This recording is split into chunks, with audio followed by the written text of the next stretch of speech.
அதிமுக பாஜக கூட்டணி ஜெயிக்கிறது அண்ணாமலை கையில தான் இருக்குது.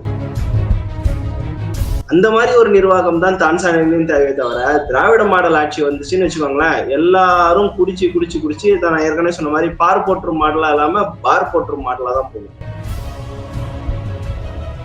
வேங்கை வயல்ல இங்க அவ்வளவு பெரிய பிரச்சனை நடந்தது. அப்போ ஒரே ஒரு தடவை விடுதலை சிறுத்தைகள் கட்சியின் தலைவர் திருமாவளவன் எல்லா வேலையும் விட்டுட்டு வேங்கை வயல்ல போய் உட்கார்ந்தாருன்னா, நம்மளுடைய இலக்கு பிரதமர் ஸ்ட்ரெயிட்டா பிஎம் தான். இந்த அமெரிக்க மாப்பிள்ள சிங்கப்பூர் சித்தப்பா எல்லாம் கிடையாது, ஸ்ட்ரெயிட்டா ஹீரோ தான் அப்படின்னு ஸ்ட்ரெயிட்டா பிஎம் தான் அப்படின்னு சொன்னாரு. இந்த கூட்டணி ஜெயித்தால் அதிமுக தான் ஆளும் கட்சி அப்படின்றத அமித்ஷா சொல்லிட்டாரு, நான் சொல்லல, அமித்ஷாவே சொல்லிட்டாரு. டெடிகேட்டடா அமித்ஷா போட்டு கொடுத்த பாதையில் பாஜக பயணிக்குமே ஆனால் பாஜகவிற்கு நல்லது, அது அதிமுக கூட்டணிக்கு நல்லதா அப்படின்றத விட.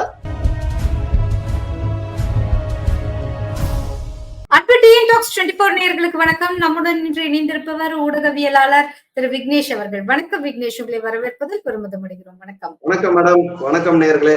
மேம், உங்ககிட்ட ஒரு சின்ன ஹெல்ப் கேட்கணும்னு நினைச்சேன். வீடியோ போறதுக்கு முன்னாடி ஒரு 4500 ரூபாய் இருந்தா கொஞ்சம் ஜிபேல அனுப்பிச்சு விடுறீங்களா? எதுக்கு விக்னேஷ் 4500 ரூபாவா? ஆமா, ஏன்னா இப்ப ஊடகவியலாளர் அப்படின்னு நீங்க சொல்லி வேற இது பண்ணிடுறீங்க, இன்ட்ரோ கொடுத்துறீங்க, நிறைய பேருக்கு நம்ம ரீச் ஆக மாட்டேங்கிறோம்.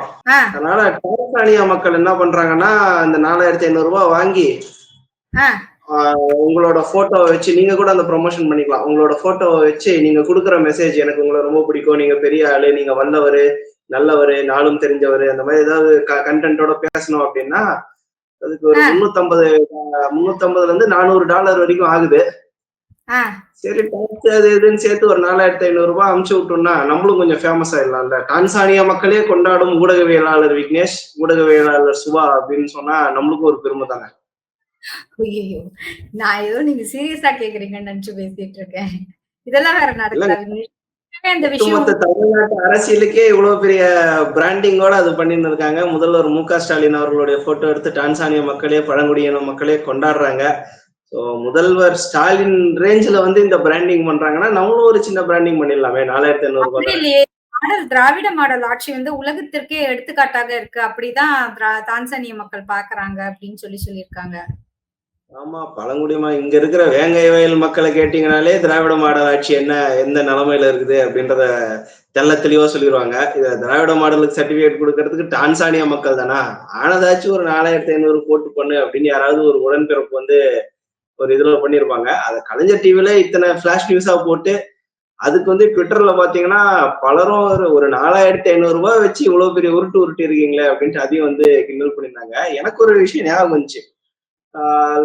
அந்த வருஷம் கரெக்டா ஞாபகம் இல்ல. ஆஸ்திரியாலயோ போலாண்ட்லயோ, ஆஸ்திரியான்னு தான் நினைக்கிறேன், ஆஸ்திரியால கலைஞர் கருணாநிதிக்கு ஒரு ஸ்டாம்ப் வெளியிட்டு இருக்காங்க அப்படின்ட்டு அது ஒரு பெரிய இதுவா உருட்டினாங்க. இருந்தா நம்ம கொஞ்சம் தோண்டி பார்த்ததுல தெரிஞ்சது என்னன்னா, ஆஸ்திரியாலயும் இந்த மாதிரி பர்சனலைஸ்டு ஸ்டாம்ப் நீங்க பண்ணலாம். ஒரு 10 பீஸ் 20 பீஸ் அந்த மாதிரி உங்களுக்கு தேவை அப்படின்னா பர்சனலைஸ்டா பண்ணலாம்.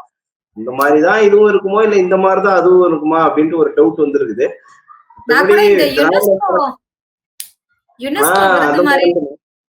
மிகப்பெரிய ஒரு விஷயத்த நம்ம மறந்து யுனெஸ்கோ விருது மாதிரி இது இருக்கும் அப்படின்றதுதான் உடன்பிறப்புகள் அது தெரியாம டான்சானிய மக்கள் போற்றும் திராவிட மாடல், பார் போற்றும் திராவிட மாடல் அப்படின்ட்டாங்க. பார் போற்றும் மாடலா இல்ல பார் போற்றும் மாடலா அப்படின்றத தமிழ்நாட்டுல தினம் தினம் வெந்து தணிகிற மக்கள் கிட்ட கேட்டாதான் தெரியும். இதுல ஒரு பியூட்டி என்னன்னா விக்னேஷ், தான்சானியா நீங்க நினைக்கிற மாதிரி ரொம்ப ஒன்னும் ஒரு பொருளாதாரத்துல மேம்பட்ட நாடு அதெல்லாம் கிடையாது. நிறைய பேர் அங்க ஒரு பாவர்ட்டி, பிலோ பாவர்ட்டி அந்த மாதிரி லைன் கீழே இருக்கு. இல்ல, அதுதானே உடன்பிறப்புகள் உருட்டுறாங்க. அந்த மாதிரி ஏழை நாடாக இருக்கக்கூடிய தான்சானியாவை முன்னேற்றணும்னா அதுக்கு திராவிட மாடல் அங்க இம்ப்ளிமெண்ட் பண்ணாதான் முடியும் அப்படின்றத அந்த மக்களே உணர்ந்துட்டாங்களாம். இப்படிதான் ஒரு உடன்பிறப்பு பாவம் என்கிட்ட சொல்லியிருந்துச்சு. 4500 ரூபாய் மேட்டர் தான்டா, இது ஒரு பிசினஸ் நடத்தின்னு இருக்காங்கடா அவங்க, அது புரிஞ்சுக்கோடா அப்படின்னு நான் சொல்லி புரிய வைக்கிறதுக்குள்ள எனக்கு போதும் ஆயிடுச்சு. விஷயம் என்னன்னா விக்னேஷ், அவங்க சோத்துக்கே வழி இல்லாம இருக்காங்க. எங்க இந்த மாதிரி அதுதான் நான் சொல்ல வந்தேன் இந்த இடத்துல. அவங்க இன்னும் பாவர்ட்டி லைன் கீழே அந்த மாதிரி ஒரு அன்றாட வாழ்க்கையை ஜோக்ஸ் அப்பார்ட் அன்றாட வாழ்க்கையை நடத்துவதற்கே கொஞ்சம் சிரமத்துல இருக்காங்க. அவங்க இன்னும் மேல எழுந்து வருவதற்கான முயற்சிகளை மேற்கொண்டு இருக்கும்போது இது அவங்க ஒரு மேபி நீங்க சொல்ற மாதிரி ஒரு பிசினஸா கூட பண்ணலாம். இந்த ஒரு மாதிரி. பிசினஸா இருக்கலாம் உண்மையிலே. ஆனா கேட்டீங்கன்னா திராவிட மாடல் ஆட்சியை விட பாரத மாடல் ஆட்சி வந்துச்சுன்னா தான்சானியா மாதிரி நாடுகள் முன்னேறும். அதாவது தன் நாட்டின் மீது அக்கறை கொண்ட ஒரு தலைவன். இப்ப மோடியை எடுத்துக்கோங்களேன். இந்தியாவில எத்தனை பேர் கொடுமையான வறுமையில இருந்தாங்க. அதுல இருந்து இத்தனை பர்சன்டேஜ் ஆஃப் பீப்புள் மீண்டு வந்து, எனக்கு பர்சன்டேஜ் கரெக்ட் ஞாபகம் இல்லை, பட் இவ்வளவு பர்சன்டேஜ் ஆஃப் பீப்புள் மீண்டு வந்திருக்காங்க அப்படின்ட்டு உலக அமைப்புகளே அந்த டேட்டா கொடுக்குறாங்க.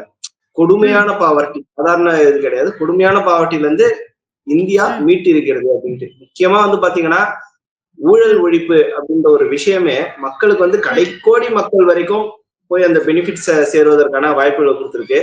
டிஜிட்டல் இந்தியான்னு வரும்போது பண பரிவர்த்தனையே நீங்க டிஜிட்டலைஸ் பண்ணிடும் போது கள்ள நோட்டுகள் ஒழிஞ்சு போச்சு. இப்ப பாத்தீங்கன்னா நோட்டு முன்னாடி எல்லாம் மாத்துவாங்க கள்ள நோட்டு அப்படி இப்படின்ட்டு. இப்ப பாத்தீங்கன்னா உங்களுக்கு ஹையஸ்ட் டினாமினேஷன் 500 ரூபாய் தான். போய் கள்ள நோட்டு நீங்க அச்சடிச்சு அதை எடுத்து மாத்தி அது கமிஷன் பாக்குறதுக்குள்ள உங்களுக்கு போதும் ஆயிடும். கள்ள நோட்டுகளுக்கான இதுவும் குறைஞ்சிருச்சு. சோ இந்த மாதிரி எங்கெல்லாம் நிதி வேஸ்ட் ஆகுதோ அங்கெல்லாம் மோடி அவர்கள் அதை பிளக் பண்ணதுல இருந்து இந்தியாவில் வறுமை பயங்கரமா குறைஞ்சிருக்கு அப்படின்றது பார்க்கும். இந்த தென்னை மரத்துல தேல் கொட்டினா பனை மரத்துல நரிக்கட்டுது அப்படின்னு சொல்ற மாதிரி சாதாரண ஒரு டிமானிட்டைசேஷன் ஆகட்டும், டிஜிட்டல் இந்தியா ஆகட்டும், இந்த சின்ன விஷயங்கள் கடைக்கோடி பாரத தேசத்தில் இருக்கக்கூடிய ஒரு ஏழையின் வாழ்க்கையில் ஒளியேற்றிருக்கு அப்படின்னு நினைக்கும் போது அந்த மாதிரி ஒரு நிர்வாகம் தான் தான்சானியாவிலும் தேவையை தவிர திராவிட மாடல் ஆட்சி வந்துச்சுன்னு வச்சுக்கோங்களேன், எல்லாரும் குடிச்சு நான் ஏற்கனவே சொன்ன மாதிரி பார் போற்றும் மாடலா இல்லாம பார் போற்றும் மாடலா தான் போகும். விக்னேஷ், நீங்க சொன்னது கரெக்ட். நான் கூட நிறைய தடவை யோசிச்சு பார்த்திருக்கேன். இந்த 11 வருஷ ஆட்சி காலத்துல என்னென்ன மாதிரியான மாற்றம், டிமான்ஸ்ட்ரேஷனாக இருக்கட்டும், இந்தியால இருக்கிற டெக்னிக்கல் ஸ்கில், அப்கிரேடட் டெக்னிக்கல் ஸ்கில்ஸையும் நம்மளுடைய சீப் லேபரையும் வெளியில இருக்கிற கண்ட்ரிஸ் தங்களுக்கு சாதகமா உபயோகப்படுத்துவதற்காக இங்க போதை மாதிரியான பொருட்களை இறக்கி எஜுகேஷனை ஸ்பாயில் பண்ணி இங்கிருந்து சீப் லேபர் அப்லிஃப்ட் பண்ணி தங்களுடைய பொருட்கள் தங்க நாட்டுல வேலை அந்த மாதிரி நடத்தும் போது போதைக்கு அடிமையாகாம அவங்க கிட்டே இருந்து வர பணம் வேணும், ஆனா அதனால வர போதை நமக்கு வேணாம், அந்த பணத்தை வச்சு நம்ம இந்தியாவை அப்லிஃப்ட் பண்ணும் அப்படிங்கிற மாதிரியான ஒரு மென்டாலிட்டியோட நிறைய விஷயங்களை முன்னெடுத்து இங்க இந்த டிமான்ஸ்ட்ரேஷன் வந்த போதுலாம் வேற திட்டாதவங்களே பாக்கி கிடையாது. எப்படி இன்னொரு தடவை வருவாங்கன்னு எதிர்கட்சியாக இருக்கட்டும், மக்களா இருக்கட்டும், மக்கள்லாம் கொந்தளிச்சிருக்காங்க அப்படி இப்படின்னு போட்டாங்க. ஆனா அதையும் மீறி 3 முறையும் மக்களுடைய ஏகோபித்த வரவேற்பை பெற்று ஆட்சி கட்டிலில் அமர்ந்திருப்பவரை பார்க்கும்போது உண்மையாகவே ரொம்ப பெருமையாகவே இருக்கு. இவர் காலத்துல நம்ம கூட இருந்திருக்கோம் யா அப்படின்னு சொல்லும் போது ரொம்ப we feel personally very proud to be our அந்த PM ஓட கீழே நம்ம இருக்கோம் அப்படிங்கும்போது ரொம்ப ப்ரௌடா இருக்கு. இது மட்டும் கிடையாது, உலக நாடுகள் எல்லாமே இன்னைக்கு ரொம்ப இந்தியாவை பெருமையா உற்று நோக்குறாங்க அப்படின்னா, ஃப்ரெண்டு கூட வெளிநாட்டுல இருக்காங்க, அவங்க கிட்ட பேசிட்டு இருக்கும்போது சொன்னாங்க, முன்னாடி இந்தியன்ஸ்னா they look at us in a different way, but now the respect has been increased to a wider level அப்படின்னு சொன்னாங்க. அவங்க கிட்ட பாக்குற பார்வையே வேற மாதிரி இருக்கு. we know everything அப்படிங்கிற மாதிரி நினைக்கிறாங்க. பர்டிகுலரா இந்த கோவிட் மாதிரியான ஒரு சிச்சுவேஷன், மன்மோகன் சிங் அந்த காங்கிரஸ் பீரியட்ல கூட அந்த லாஸ்ட் UPA 10 இயர்ஸ்ல கூட we face some sort of ரொம்ப ஒரு இண்டஸ்ட்ரி டவுனா, நிறைய பேருக்கு வேலை இழப்பு அதெல்லாம் ஏற்பட்டது. சோ இங்கேயும் கூட கொரோனா மாதிரியான ஒரு சமயத்துல ரொம்ப நம்ம எல்லா துறையுமே ஒரு மாதிரி டவுனா இருக்கும்போது மெடிசன், பார்மா அப்படிங்கிற அந்த ஒரு துறை மூலமாக நம்ம நாட்டு மக்களையும் பேரழிவு, பெரிய அழிவுல இருந்து காப்பாற்றி, அழிவு இருந்தது ஆனா ரொம்ப பெரிய அழிவாக இல்லாம ஒரு மாதிரி காப்பாற்றி அதை தாண்டி உலக நாடுகளுக்கும் கியூபாவா சொல்லுவாங்க, அந்த கியூபாவுக்கே நம்ம மருந்து அனுப்பி வச்சோம். கியூபாக்கு மட்டும் கிடையாது, நம்மள எதிரியா நினைச்ச எல்லா நாட்டும் கூட நம்ம அவங்க சர்வைவ் ஆகணுங்கிறதுக்காக மெடிசின்ஸ் அனுப்புறதா இருக்கட்டும், நாட் ஒன்லி மெடிசின்ஸ், சர்ஜிக்கல் இன்ஸ்ட்ருமெண்ட்ஸா இருக்கட்டும், இல்லைன்னா மெடிக்கல் எக்யூப்மெண்ட்ஸா இருக்கட்டும், அதை கொண்டு கொடுத்து நிறைய விஷயங்கள்ல உலகமே ஸ்தம்பித்த நேரத்துல கூட இந்தியா ஒரு மாதிரி வேகமா இயங்கியதை நம்ம பார்க்க முடிந்தது. அந்த சமயத்துல எல்லா அந்த டோல் ஃப்ரீ டோல் எல்லாம் சரி பண்ணதாக இருக்கட்டும், நிறைய விஷயங்களை இந்தியாவோட இன்ஃப்ராஸ்ட்ரக்சரா டெவலப் பண்ணதை பார்க்க முடிந்தது. சோ இந்த மாதிரியான ஒரு விஷயங்கள்லாம் வெளியில எவ்வளவு தூரம், அதே மாதிரி இந்த UPI வரும்போது நிறைய பேர் கிண்டல் பண்ணாங்க, இதை யார் யூஸ் பண்ண போறாங்க, யார்கிட்ட போன் இருக்கு, யார்கிட்டது. ஆனா இந்த UPI ஒன்றே ஒன்றுதான் நம்ம எவ்வளவுதான் மார்க்கெட் பிளக்சுவேஷன்ஸ் ஆனா கூட இந்த UPIல இன்னைக்கு பூ விக்கிற அக்கா கிட்ட கூட ஒரு UPI இருக்கு. நம்ம போனோம்னா 3 ரூபாய்க்கு இல்ல 5 ரூபாய்க்கு வேணா கூட இந்த பாருங்க, நீங்க கையில காசு தராதீங்க, இதுல போட்டுருங்க, சில்லற வேணாம், இதுல ஜிபே பண்ணிடுங்க அப்படிங்கிறாங்க. சோ ஆட்டோக்காரங்க, பஸ் எல்லா இடத்துலயும் அந்த UPI மக்கள் வந்து ஈஸியா பயன்படுத்துற ஒன்றாக மாறுவது மட்டுமல்லாமல், நம் நாட்டினுடைய அந்த நிதி வந்து ஒரு மாரி சர்க்குலேட் ஆயிட்டே இருக்கு அப்படிங்கிறதுக்கு ஒரு மிகப்பெரிய எடுத்துக்காட்டாக இந்த யுபிஐ டிஜிட்டல் டிரான்சாக்ஷன்ஸ் இருக்கு. இத பார்த்து மற்ற நாடுகள் கூட அத ஃபாலோ பண்ணணும்னு சொல்லிக்கிறாங்க. அதே மாரி நெறைய நம்ம டாலர்ஸ்ல தான் வந்து வர்த்தகம் இன்டர்நேஷனல் வர்த்தகம்லாம் செஞ்சுட்டு இருந்தோம். ஆனா இன்னைக்கு பார்த்தீங்கன்னா, அத வந்து ருப்பீஸ்ல மாறுவதற்கான முயற்சி மேற்கொள்ளப்பட்டு 1, 2 இடங்கள்ல கூட அது ருப்பீஸ்ல மாறி இருக்கிறது பார்க்க முடிஞ்சது. அதே மாரி ரஷ்யாவுடன் உடன்படிக்கையாக இருக்கட்டும். ம். நெறைய நெறைய புதிய புதிய விஷயங்கள் அவர் வந்து குறிப்பா இந்த ஆப்பரேஷன் சிந்தூர்ல தான் நம்ம பார்த்தோம். நம்ம இந்தியானா ஏதோ இந்த படத்துல சொல்லுவாங்கல்ல, ரஜினி படத்துல ஒரு டயலாக். நீ அ கூப்பிட்ட உடனே வந்து நிக்கிறேன்னா பழைய எம்ஜிஆர் படத்துல வர மாரி, அந்த மாரி கபாலின்னு நெனச்சிட்டியா? கபாலிடா ஆ அப்படின்ற மாரி. அந்த மாதிரி இந்தியாடா அப்படிங்கிற மாரி எவ்வளோ பெரிய டிஃபென்ஸ் எக்யூப்மென்ட் அது சுதர்ஷன சக்ராவாக இருக்கட்டும், இல்லைன்னா ட்ரோன்ஸ் எல்லாருமே அது சொல்லியிருந்தாங்க, உங்களோட டாக்ஸ் பைசா வந்து இவ்ளோ டாக்ஸ் பண்றீங்களே, எங்க இது நம்மளுக்கு வேஸ்ட்டா தான் போகுது. நம்ம டாக்ஸ் பேயர்ஸ் மணி எங்க போகுது? அப்படின்ற மாரி கிண்டலா பண்ணியிருந்தவங்க எல்லாருமே, ம். S-400 வாங்குறதுக்கு தான் நீங்க என்னோட டாக்ஸ் மணிய பண்றீங்கன்னா, இன்னும் போடு. ஜிஎஸ்டி வந்து 28% 38% கூட போட்டுக்கோ. பட் அந்த பாதுகாப்பு அப்படின்ற ஒரு விஷயத்துக்காக ஒவ்வொரு இந்தியனும் வந்து சந்தோஷப்பட்டாங்க. பட் எனக்கு ஒரு கேள்வி கேட்கணும்னு தோணுது மேம். இவ்ளோ பாசிட்டிவிட்டி நம்ம வந்து சொல்றோம். பட் ரீசென்ட்டா வந்து பாத்தீங்கன்னா, தமிழ்நாட்டுல ஒரு கூட்டம் நடந்துச்சு. ம். மதசார்பின்மையை காக்க வேண்டும்ன்ட்டு. உண்மையிலேயே பிஜேபி கவர்மெண்ட்ல வந்து அப்படி மதசார்பின்மை அவ்ளோ டேஞ்சர் ஆயிடுச்சுன்னு நினைக்கிறீங்களா? உண்மையாவே சொல்லணும்னா, மதசார்பின்மைய பற்றி இங்க யார் பேசலாம் அப்படின்னு பார்த்தீங்கன்னா, அது வந்து பாஜகவுக்கு தான் அதிகமா ஒரு அப்பு இருக்குன்னு நான் ஸ்கோப். பார்க்குறேன். அத சொல்லணும்னா. ஏன் அப்படின்னா, இங்க வந்து அவங்களுக்கு பிரசிடென்ட்ட தேர்ந்தெடுக்க 3 வாய்ப்பு கிடைத்தபோது, ஒவ்வொரு ம். முறையும் ஒரு முறை இஸ்லாமியர், ஒரு முறை பழங்குடியினத்தவர், அந்த மாரி ரொம்ப சட்டிலா நெறைய பேர் இருந்தும் கூட ரொம்ப நாலெட்ஜபிளா சூஸ் பண்ணி அவங்கள முன்னிறுத்தியதாக இருக்கட்டும்.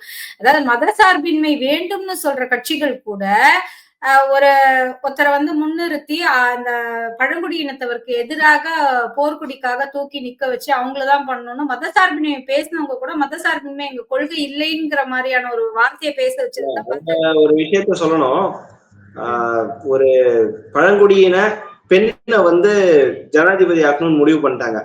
ம். அந்த ஒரு பழங்குடியின பெண் வந்து எப்படி ஜனாதிபதி சீட்ல உட்காரலாம் அப்படின்ட்டு, அவருக்கு ம். எதிராக ஒரு பிராமண வேட்பாளரை வந்து நிறுத்துனாங்க. இவங்கெல்லாம் பேசாதான் பிராமின்ஸ் தான் வந்து எல்லாத்தையும் அழிச்சு ஒழிச்சாங்கன்ற மாரி இவங்க பேசிட்டு, ஒரு பழங்குடியின பெண் எக்காரணம் கொண்டும் அந்த ஜனாதிபதி இருக்கையில் அமர்ந்து விடக்கூடாதுன்ட்டு ஒரு பிராமணரை வந்து நிறுத்தி வச்சாங்க. அந்த பெண்மணிய வந்து திரௌபதி முர்மு அவர்களை வந்து தோற்கடிக்க வேண்டும்னு வேலையெல்லாம் பண்ணிட்டு, கடைசியில உதயநிதி சொன்னாரு பாருங்க ஒரு வார்த்தை. அவங்க வந்து பழங்குடியின பெண், விதவை அப்படின்றதால அவங்கள வந்து பாராளுமன்றத்துக்குள்ள விடாம பண்ணிட்டாங்க. அந்த அடிக்கல் நாட்டுறதுல வந்து இவங்க வந்து என்னென்ன மாதிரி எல்லாம் இவங்க அவங்க தோக்கடிக்கணும்னு நினைச்ச அதே கட்சி திடீர்னு அவங்களுக்கு வந்து ஆதரவா பேசுற மாதிரி ஆரம்பிச்சிட்டாங்க. அண்ட் திரௌபதி முர்முவே வந்து பாத்தீங்கன்னா ராமர் கோயில் நுழைஞ்சி கருவறைக்குள்ள நின்னு அந்த பூஜை பண்ணி சிலையை தொட்டு வணங்கி எல்லாமே பண்றாங்க. ஆனா கேட்டா போச்சு இவங்க வந்துட்டாங்கன்னா யாராலையுமே இந்தியாலேயே வாழ முடியாதுன்ற ரேஞ்சுக்கு இவங்க பில்டப் போடுவாங்க. இத விட இன்னொரு முக்கியமான விஷயம் இந்த ஜிஎஸ்டின்னு சொல்றாங்க. ஜிஎஸ்டிய பத்தி ஒரு வைடு நாலேட்ஜ் இல்ல அப்டின்னா கூட, ஒரு லேமேனா, ஒரு பிசினஸ் ஓரியன்டடா அத பார்க்கும்போது, நான் வந்து அத எப்படி ஃபீல் பண்றேன்னா, நெறைய இந்த பிளாக் மார்க்கெட்ன்னு சொல்லுவோம். இப்போ ஒரு பொருளுக்கு வந்து ஒரு இன்வாய்ஸ் இல்லாம அந்த பொருள விக்கிறது, வாங்குறது. அந்த மாரியான மார்க்கெட் வந்து இந்த ஜிஎஸ்டி வந்த பிறகு ஒழிஞ்சிருக்கு. குறிப்பா ஜிஎஸ்டி, வே பில்லு அதெல்லாம் வந்த பிறகு பார்த்தீங்கன்னா, அந்த 100%. பிளாக் மார்க்கெட்ல வந்து மணி வந்து புழங்குவதற்கான வாய்ப்பு வந்து ரொம்ப, ரொம்ப, ரொம்ப, ரொம்ப கம்மியா இருக்கு. இந்த டிமான்ஸ்ட்ரேஷன் போதே நெறைய பிளாக் மணி வந்து வெளியில வந்துருச்சு. நெறைய பேங்க்ல அழிஞ்சு போச்சு. டிரான்சாக்சன் பண்ணணும்னு சொல்லும் போதே பாதி பேர் வந்து அது அது அக்கௌண்டபிள் ஆயிடுது மொத்தத்துல. ஆ. சோ இப்ப நீங்க வேற வழியே கிடையாது. நீங்க பொருளு ஒரு ஒரு பில் இல்லாம ஒரு பொருள வாங்கவும் முடியாது, விக்கவும் முடியாது. 2வது ஜிஎஸ்டி வரதுக்கு முன்னாடி பார்த்தீங்கன்னா, வேட்ன்னு ஒண்ணு கட்டிட்டு இருந்தோம். அது இல்லாம நம்ம வந்து இன்டர்ஸ்ட் ரேட் குடுக்கும்போது வேற ஒரு டாக்ஸ் ஒண்ணு பே பண்ணுவோம். இப்ப வேட்டு, அப்படிலாம் கிடையாது. சர்வீஸ் டாக்ஸ், அகற்றாயி ஆ, அதுவே ஆ. குழப்பமா இருக்கும். ஆ என்டையர் இந்தியா ஒரே டாக்ஸ் தான். ஒரே பொருளுக்கு அது ம். ஒரே டாக்ஸ் தான். நீங்க வந்து அத வந்து பான் இந்தியா நீங்க காஷ்மீர் நீங்க வந்து டெல்லில வாங்கினாலும் அதே டாக்ஸ் தான். நீங்க தமிழ்நாட்டுல திருச்சியில வாங்கினாலும் அதே டாக்ஸ் தான். அந்த மாரி கொண்டு வந்தனால இந்த அந்த பிசினஸ்ல இருக்கிறவங்களுக்கு தான் தெரியும். அது வந்து இன்புட் கிரெடிட் எடுக்கிறதும், அவுட்புட் கிரெடிட் அவங்களுக்கு குடுக்குறதும். சோ எங்களுக்கு டாக்ஸ் போடுறாங்க, ஜிஎஸ்டி போடுறாங்கன்னு சொன்னாலும் பொய். ஏன்னா ஜிஎஸ்டி யாரெல்லாம் குடுத்து வாங்குறாங்களோ அவங்கலாம் கஸ்டமர் கிட்ட, எண்ட் யூசர் கிட்ட ஜிஎஸ்டியோட வாங்கிடுறாங்க. அதனால அதுக்கு இது டேலி ஆயிடுது. ஜிஎஸ்டி வந்து ஒரு ஃபுல் ப்ரூஃப் டெக்னாலஜின்னு கேட்டா இல்லதான். நிறைகள் இருக்கு, குறைகள் இருக்குது. பட் அதை வந்து கண்டினியூஸா அப்கிரேட் பண்ணினே இருக்கிறாங்க.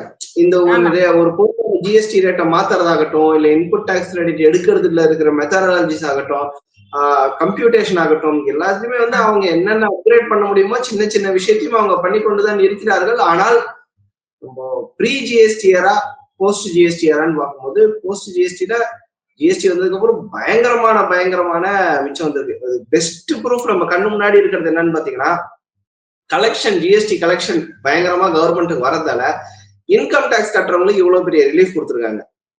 12 lakh நீங்க கட்ட தேவை, 12 lakh வரைக்கும் நீங்க கட்ட தேவையில்ல. ஏன்னா கவர்மெண்ட் கிட்ட போதுமான பைசா இந்த நிதியாண்டுல இருந்து கொடுத்திருக்காங்க. அந்த மாதிரி கொடுத்திருக்காங்க. பிளஸ் ரேட்ஸ், பேங்க் ரேட்ஸையும் வந்து குறைச்சுனே வராங்க. சோ மக்கள் கிட்ட பணப்புழக்கம் அதிகமாகுவதற்கான வேலைகளை வந்து அரசாங்கம் செய்து கொண்டிருக்கிறது. அகைன் நீங்க அந்த மதசார்பின்மை மாநாடு பத்தி பேச வேண்டியது நீங்க ஸ்கிப் பண்ணிட்டீங்க. சோ கோட்டு போட்டு, அந்த கவாலி படத்துல தலைவர் சொல்ற மாதிரிதான், கோட்டு போடுறதுதான் உனக்கு பிரச்சனைன்னா ஸ்டைலா கெத்தா கோட்டு போடுவாண்டா அப்படின்ற மாதிரி கிட்டத்தட்ட அந்த மாநாட்டுக்கு வந்த அனைவரும் அம்பேத்கர் மாதிரியே அந்த கோட்டெல்லாம் போட்டிருக்காங்க. இது எப்படியாப்பட்ட ஒரு அரசியல் அதிர்வலையை ஏற்படுத்தும் நினைக்கிறீங்க? நான் என்ன நினைக்கிறேன்னா விக்னேஷ், பர்சனலா கோட் போட்டா மட்டும் நம்ம அம்பேத்கரா மாறிட முடியாது. எண்ணங்கள் வந்து அந்த அளவு உயர்வானதாக இருக்கணும். அம்பேத்கர் அளவுக்கு நீங்க சொன்னதுதான், வேங்கை வயல்ல இங்க அவ்வளவு பெரிய பிரச்சனை நடந்தது. அப்ப வந்து ஒரே ஒரு தடவை விடுதலை சிறுத்தைகள் கட்சியின் தலைவர் திருமாவளவன் எல்லா வேலையும் விட்டுட்டு வேங்கை வயல்ல போய் உட்கார்ந்தாருன்னா அந்த பிரச்சனை இன்னைக்கோ வந்திருக்கும். அது எப்பயோ பீப்புள் அட்டென்ஷன் இருக்கும். இருந்த இடத்துல இருந்து அறிக்கை கொடுக்கறது வந்து அரசியல் கிடையாது. களத்துல மக்களோட மக்களா நிக்கணும். நீங்க பாதிக்கப்பட்ட மக்கள்ங்கிறீங்க, அவங்களுக்காக நின்னேங்கிறீங்க. என்னை சார்ந்த என் சமுதாய மக்கள் ஒரு இடத்துக்கு வரணும்னு நான் பாடுபடுறேன், அததான் அம்பேத்கர் சொன்னாருங்கிறீங்க. இந்து மதத்தை வந்து அம்பேத்கர் நம்பாதன்னு சொன்னாருன்னு சொல்றீங்க. அப்ப இந்து மதத்தை பற்றி அம்பேத்கர் சொன்னதை வந்து மேடையில் பேச தைரியம் இருக்கும் திருமாவளவனுக்கு. அம்பேத்கர் மற்ற இனத்தவர்களை பற்றி, மற்ற மதத்தவர்களை பற்றி என்ன சொன்னாரு, அவரோட புக்ல என்ன எழுதியிருக்காருங்கிறத அதே மேடையில பேசுவாரா, இல்ல இதையுமே வழக்கம் போல அப்பீஸ்மெண்ட் பாலிடிக்ஸ்க்காக அப்படியே பார்க்காத மாதிரி கடந்து போயிடுவாரா அப்படிங்கிற ஒரு கேள்வி கூட முன்ன வைக்கிறேன். ஏன்னா அவர் வந்து இந்து மதத்தை வந்து குறைவா பேசினாருன்னு சொல்லிட்டு மேடையில சொல்றாரு. அததான் அன்னைக்கே சொன்னாரு, அந்த மாதிரியான ஒரு இந்து நாடா அறிவிக்க கூடாதுன்னு சொன்னாருன்னு சொல்றாங்க. அப்ப வந்து மற்ற மதத்தவர்களை பற்றி அவர் என்ன பேசினாருங்கிறதையும் அந்த மேடையில சொல்றதுக்கு தைரியம் இருந்தாலும் அதான் மதசார்பின்மை. காஷ்மீர் விஷயத்துல என்ன அம்பேத்கர் சொன்னாரு அப்படின்றதையும் திருமாவளவன் அவர்கள் பேசுவாரா அப்படின்றதுதான்.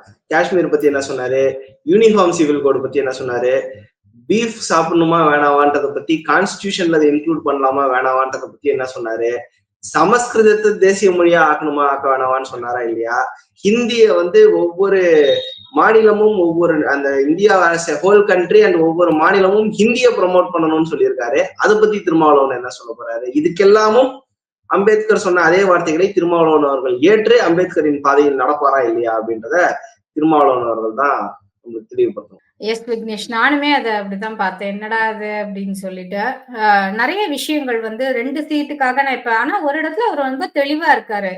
ஆமா, அப்படியே இந்த கூட்டணியை விட்டு வெளியில போய் நான் என்ன பண்ண போறேன் அப்படின்னு கேக்குறாரு. உண்மைதான், அவர் நல்லா தெரிஞ்சுக்கிட்டாரு. நம்ம சீட்டு 2 சீட்டு எக்ஸ்ட்ரா வேணாலும் கேட்டு வாங்கிக்கலாம், ஆனா இந்த கூட்டணியை விட்டு நம்ம வெளியில போக கூடாது அப்படிங்கறத நல்லா தெரிஞ்சு ஒரு வார்த்தையை சொன்னாரு பாருங்க. அம்பேத்கர் வந்து நம்மளுடைய இலக்கு வந்து பிரதமர், ஸ்ட்ரெயிட்டா பிஎம் தான். இந்த அமெரிக்க மாப்பிள்ள, சிங்கப்பூர் சித்தப்பா எல்லாம் கிடையாது, ஸ்ட்ரெயிட்டா ஹீரோ தான் அப்படின்னு, ஸ்ட்ரெயிட்டா பிஎம் தான் அப்படின்னு சொன்னாரு.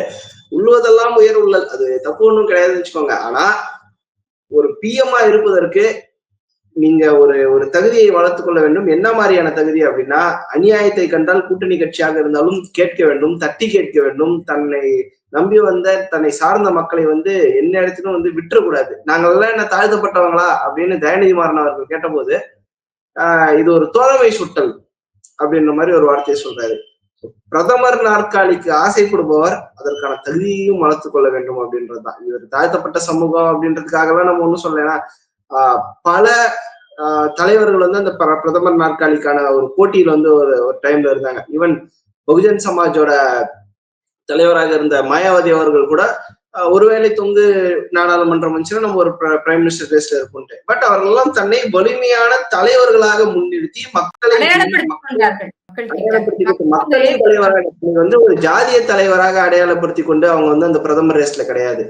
மக்களின் தலைவராக ஜாதிக்கு அப்பாற்பட்டு மக்களின் மனதை வென்று அந்த ஒரு சமூகத்திலிருந்து வந்தாலும் நான் மக்களை வென்றேன் அப்படின்ட்டு வந்தவங்க தான். அதுதான் பிரதமருக்கான ஒரு தகுதியாக இருக்க வேண்டுமே தவிர ஒரு தோழமை சுட்டல் செய்து கொண்டு ஒரு பிளாஸ்டிக் சேர் நாற்காலி போட்டாலும் நான் இந்த கூட்டணியை விட்டு போய் என்ன பண்ண போறேன் அப்படின்ற கேள்விகள் எல்லாம் கேட்டுக்கொண்டு 2 சீட்டுக்கும் 3 சீட்டுக்கும் கட்சியை வந்து வேங்கை வயல் போன்ற விஷயங்களிலும் வந்து சாதாரணமாக அமைதியாக இருந்து கொண்டு பிரதமர் நாட்காலின்னு பேசுறதெல்லாம் வெறும் அந்த தொண்டர்களை ஒரு உற்சாகப்படுத்துவதற்கான ஒரு பேச்சாக தான் பார்க்க முடியுதே தவிர திருமாவளவனுடைய ஆழ் மனதிலிருந்து அதை பேசினாரா அப்படின்றது நம்மளால புரிந்து கொள்ள முடியல. ரெண்டாவது வந்து இன்னொரு பக்கம் பாத்தீங்களா விக்னேஷ், எல்லா பக்கமும் வந்து இந்த அதிமுக பாஜக கூட்டணி என்டிஏ கூட்டணி இவங்க 2 பேரும் உருவாயாச்சு, இது வந்து இந்த கூட்டணி போயிட்டு இருக்கு அப்படிங்கறத தெரிஞ்ச உடனே ஒரு பக்கம் பாஜகவின் உள்ள இருந்து சில பேர் பேசுறதா சமூக வலைத்தளங்கள்ல போடுறாங்க, மற்றொரு பக்கம் ஊடகவியலாளர்கள், அரசியல் விமர்சகர்கள், இல்லைன்னா சோகால் முன்னாள் பத்திரிகையாளர்கள் எல்லோருமே வந்து இந்த கூட்டணி செல்லாது, இந்த கூட்டணி நடக்காது, இந்த கூட்டணி ஜெயிக்காது, இந்த கூட்டணி வராது, எடப்பாடி கட்சியை அடகு வைத்து விட்டார், பாஜக வந்து மிரட்டுகிறது, அச்சுறுத்துகிறது, அஇஅதிமுக கட்டாயம், அதிமுகவினுடைய கட்டாயம் அப்படி எல்லாம் பேசுறாங்க. ஒரு பக்கம் என்னையா இவ்வளவு கதறல்ஸா அப்படிங்கிற மாதிரி தோணுது. பட் களத்துல வந்து எப்படி இருக்காங்க 2 பேரும் நீங்க நினைக்கிறீங்க? நம்ம வீடியோக்கான தம்ப்நெயிலே கூட நான் சொல்லிடுறேன். அதிமுக பாஜக கூட்டணி ஜெயிக்கிறது அண்ணாமலை கையில தான் இருக்குது. என்ன வந்து நீங்க பர்சனலா கேட்டீங்கன்னா அந்த ஒரு கருத்து தான் நான் சொல்லுவேன். காரணம் என்னன்னு வந்து பாத்தீங்கன்னா பாஜகக்குள்ளேயே சில அதிருப்தி குரல்கள் இருக்கிறது. அதாவது அண்ணாமலையின் ஆதரவாளர்கள் வந்து பாத்தீங்கன்னா அண்ணாமலைக்கு தலைவர் போஸ்ட் கொடுக்கல அப்படின்னு ஒண்ணு இருக்காங்க. அந்த அண்ணாமலை இருந்தா ஒருவேளை ஒரு சூப்பரான நெகோசியேஷன் நடந்து பாஜகவுக்கு ஒரு நம்பர் ஆஃப் சீட்ஸ் அதிகமா வந்திருக்கும். பட் நயினார் அப்படி பண்ணுவாரா அப்படின்ற சந்தேகம் நிறைய பேருக்கு இருக்கிறது. நான் பாஜகவுடைய அந்த அண்ணாமலை ரசிக மனப்பான்மையில இருக்கிறதா, அண்ணாமலையின் பிடித்தவர்கள் இல்லாம ரசிக மனப்பான்மையில இருக்கக்கூடிய ஒரு ஸ்டான்ச் அண்ணாமலை சப்போர்ட்டர்ஸ் கிட்ட நான் பேசின வரைக்கும் அவங்க சொன்னாங்கன்னா எடப்பாடி வந்து நம்மளுக்கு ஒரு 40 சீட்டு தான் கொடுப்பாரு, அதுக்கு மேல பாஜக கிடைக்காது, அண்ணாமலை இருந்தாருன்னா இன்னும் அதிகமா வந்திருக்கும் அப்படின்ற மாதிரி சொல்றாங்க. 40 சீட்டு அப்படின்றது வந்து ரொம்ப கம்மியான நம்பரா அவங்களே இப்ப மைண்ட்ல பிக்ஸ் பண்ணிட்டாங்கன்னு நினைக்கிறேன். காரணம் 2 முறை 10% மேல 2 முறை 8% மேல தன்னுடைய ஓட் பேங்கை ப்ரூவ் பண்ணி தமிழகத்தின் அசைக்க முடியாத சக்தியாக இருந்த விஜயகாந்த் அவர்கள் 2011 கூட்டணியில வாங்கின சீட் எண்ணிக்கை வந்து 41 தான். விஜயகாந்த் அவர்கள் அளவுக்கு நம்ம பிஜேபி வந்து ப்ரூவ் பண்ணிருக்காங்களா அப்படின்றதே ஒரு கேள்வி. போதாக்குறைக்கு 2 எலெக்ஷன்ல கண்டினியூஸா அவர் ப்ரூவ் பண்ணாரு, ஒரு எலெக்ஷன் மட்டும் கிடையாது, 2 எலெக்ஷன்ல கண்டினியூஸா ப்ரூவ் பண்ணி அந்த 41 சீட் அப்படின்றது வாங்கினார். சோ ஒரு 10% ஓட் பேங்க் வச்சுன்னு இருக்கக்கூடிய தலைவர், 2 முறை ப்ரூவ் பண்ண தலைவருக்கே 41 சீட்டு அப்படின்றதுதான் தமிழக அரசியலை பொறுத்த வரைக்கும் ஒரு தம் ரூல். சோ பாஜகவுக்கு அந்த 40 சீட்டு வருதுன்னா 2011 விஜயகாந்த் எப்படியாப்பட்ட சக்தியா இருக்கிறாரோ அந்த மாதிரி இப்ப இருக்கு பிஜேபி இருக்குது அப்படின்ட்டு ஒரு அக்செப்ட் பண்ணிக்க கூட ஒரு நிலைமை தான். இதற்கு சந்தோஷப்பட வேண்டும். வாட்டி 20, இந்த வாட்டி டைரக்டா 41 கொடுத்துருக்காங்கன்னா 100% இன்க்ரீஸ் ஆயிருக்கு உங்களோட வேல்யூ அப்படின்றது.